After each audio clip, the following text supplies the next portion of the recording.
glad that we get to. I thought the unfortunate circumstance was that it was today. No, it's that it's over this bill for a gun that I actually own. Yeah. And are you aware why this was excluded? Do you know why they excluded this gun? Yeah, I do know why it was excluded. Okay. Could you share that with us? Yeah, because it's essentially for sport. Okay, I don't think that's why it was excluded. Do you know what AR means? Could you tell me? Certainly. Okay. Now? Sir, I mean, certainly. Okay, good. All right, so I'll just tell you then. So I believe that this gun was excluded because it's so incredibly heavy that for the crimes that were of great concern during 2013, this weapon doesn't make logical sense to use. It's super heavy. It's used for things like on my farm, killing predators. So if I hear my dogs barking at night, I have livestock guardian dogs. I would get this gun out to shoot the coyote that's about to kill my livestock. Should there be a human predator that comes into my home armed, I would use it as well for that. But the primary purpose for farming families like mine would be to use it for livestock protection. And it's super accurate and very, very useful for that. Although, to be quite honest, it would be way better if it was a little bit lighter. So that's one thing.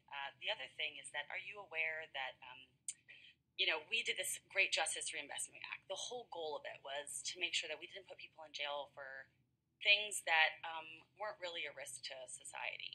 So how does this jive, do you think, with justice reinvestment? Well, to answer your first statement, this weapon, if brought into a school, could still inflict mass casualties. And that's why this bill is being put forward. Have you ever held it? I know individuals who have.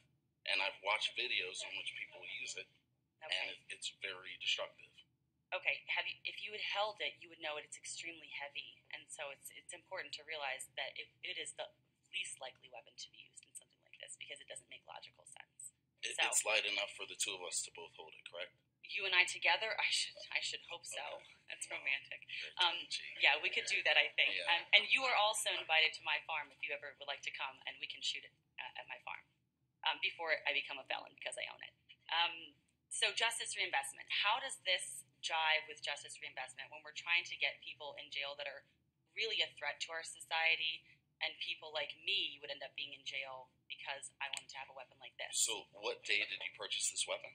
Well, what if I purchased it on October the 2nd? Well, just like every other weapon that's on the regulated firearms list, there would be repercussions. Right, exactly. So with justice reinvestment, how does putting somebody like me in prison better our state's justice? How does it work? I think that prison is often used to try and deter people before they make crimes. Now, whether or not that is what it actually, whether or not that's the end goal or what actually happens, it's another topic that we could discuss. Well, yeah, I'm sort of looking for if you had thought about it through that window. Have you thought about this bill through that lens? I look at every piece of legislation that comes in front of this body, and I see how it could help or hurt individuals down the line.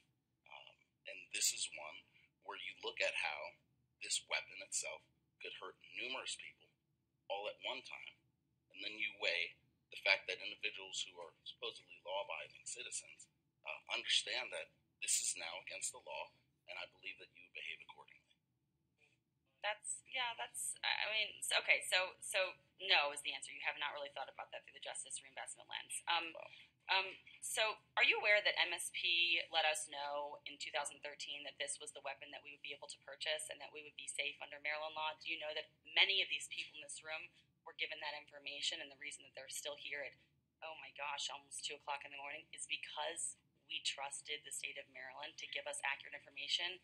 We bought very expensive weapons at a great financial cost, and now we are back here again to be told, I'm sorry, we lied. Well, I think now we see these mass casualties, and we see that we should be taking a different tone with how we deal with them and how we look to prevent them as well.